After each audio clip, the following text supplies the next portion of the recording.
บรรยากาศย่ำเศร้าๆพี่น้องเวลา6 โมงเนาะพี่น้อง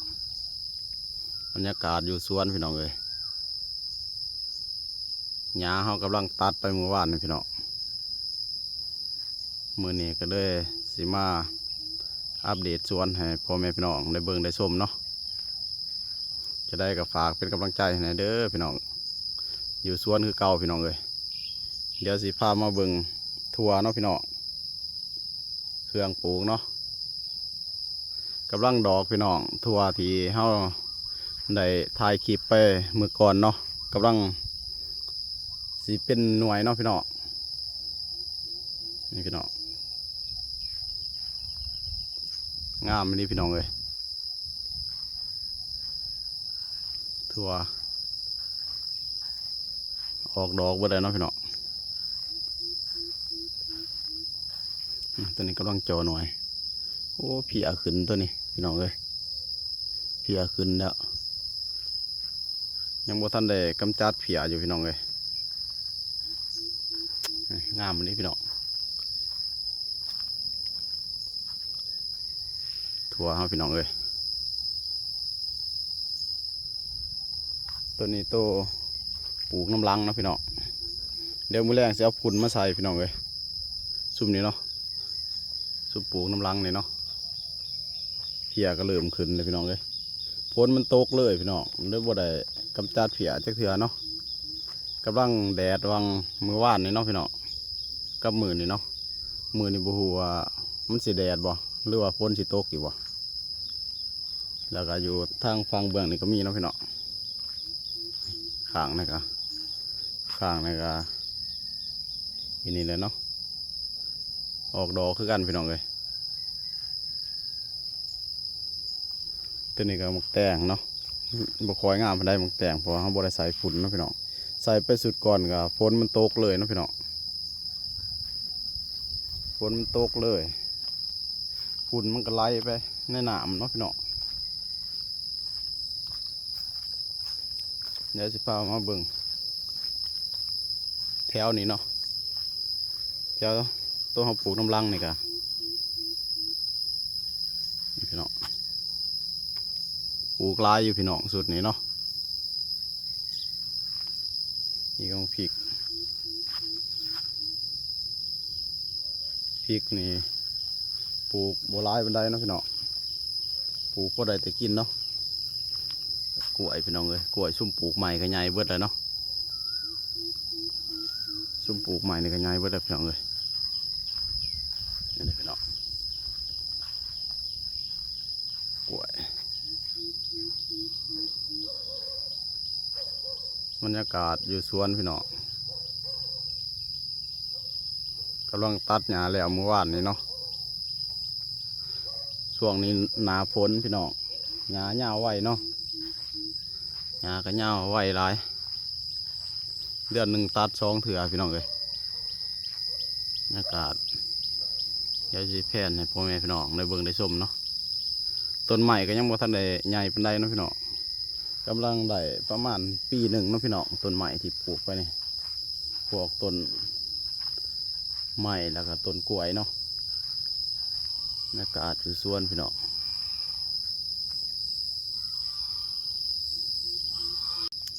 มักฮุงพี่น้องฮุงดกขนาดพี่น้องเลยโอ้ยดกคือดีดกคักดกแน่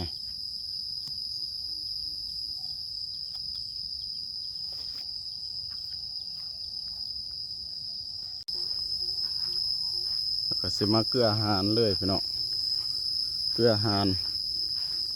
สิพาเมียไปหาหมอพี่น้องเลยมือนี่กล้วยนี่ก็ยังบ่แก่จักเถื่อพี่น้องเลยยังบ่ทันเหลืองอยู่เนาะ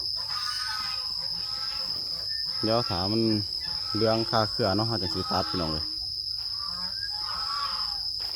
หงเขาก็เริ่มงามแล้วตัวนี้วงส่วงหนาแรงคิดว่ามันจะบลอดแล้วพี่น้องเลยกำลังออกหน่วยเนาะหง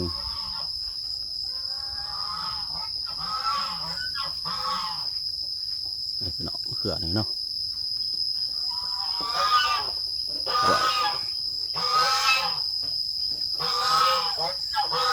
ดอ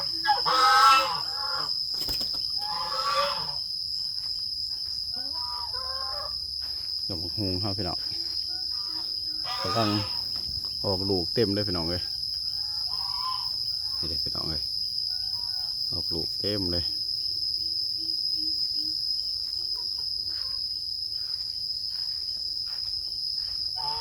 คือเก่านะพี่น้องกับบมียังเปลี่ยนแปลงลายพี่น้องเลยลายยืนน้องสาพี่น้องน้ำเต็มน้อง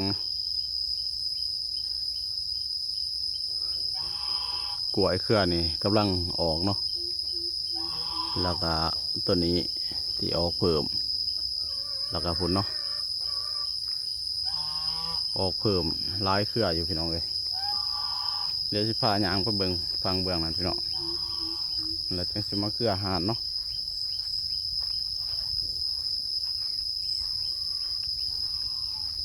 ฝนตกลายกับบดีพี่น้องเลยต้นบางฮุงตายเบิดเนาะมันเปื่อยพี่น้องหากมันเปื่อยเบิดเนาะน้ำมันแสะเลยพี่น้องเลยกล้วยเครือนี่พี่น้อง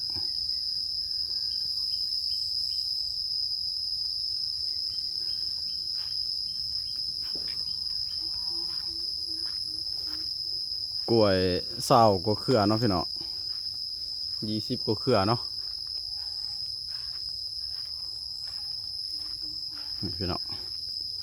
โอ้ใหญ่แมงมุมคือสีย่างลายมืออยู่พี่น้อง3-4แก่เนาะพี่น้องนี่อีกเนาะมังกอกนี่ก็แก่แล้วพี่น้องบ่ได้กินจักเถื่อเนาะบ่คอยมากปานใดพี่น้องเลยเพื่อนี่บ่คอยใหญ่ปานใดพี่น้องเลยเพื่อนี่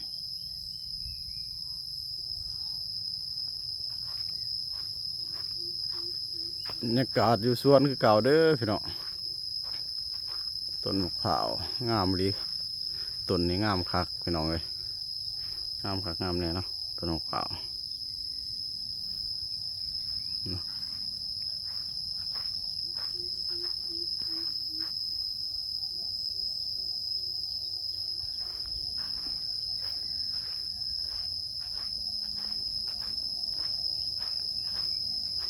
มักนาวนี่ครับบ่คอยจับพี่น้องเป็นดอกลายอยู่แต่มันบ่คอยจับเนาะผู้ใดหูวิธีก็คอมเมนต์มาบอกในอยเด้อพี่น้องเอ้ยเป็นบ่ลายหน่วยนี่คือสมุนมันดอกแบบนี้เนาะแล้วก็ล่นเบิดพี่น้องเอ้ยมันบ่คอยเป็นหน่วยบ่หูมันเป็นลำยังเป็นบ่ลายหน่วยพี่น้อง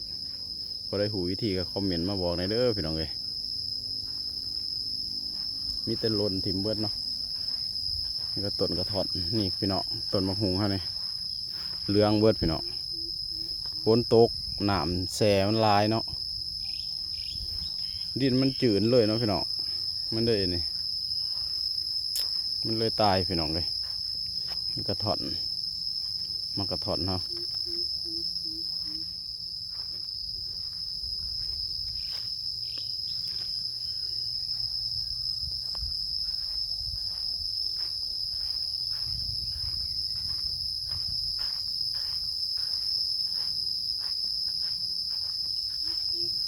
นี่ก็มันเนาะพี่น้อง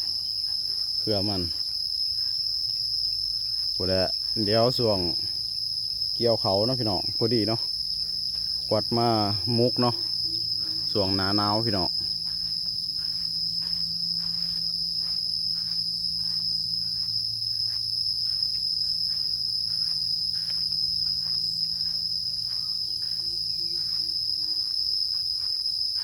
แหน่กับส่วงในบ่คอยงามมันได้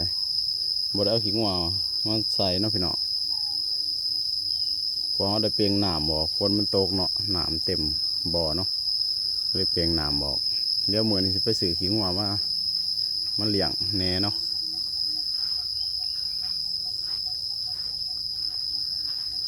โอเคเนาะพี่น้องเขาก็สิได้จบคลิปไว้เพียงเท่านี้ก่อนเด้อพี่น้องเลยคลิปนี้ก็บ่มีหยังหลายเนาะมาลองกล่องใหม่แน่พี่น้องซื้อโทรศัพท์ใหม่เนาะก็เลยมาลองกล่องใหม่โทรศัพท์เก่ามันอันนี้พี่น้องเลยมัน มันสากบกเขาเนาะพี่น้องไปสอบมันก็หลายเถื่อเลยเนาะเบิด3-4 พันแล้วก็เลยว่าซื้อเครื่องใหม่ซะพี่น้องเอ้ยบรรยากาศอยู่สวนคือเก่าเด้อพี่น้องอย่าฝ่าเบื่อกันเด้อพี่น้องจะได้กะฝากเป็นกำลังใจให้คือเก่าเนาะโอเคพี่น้องคลิปหน้าพอกันใหม่พี่น้องเอ้ย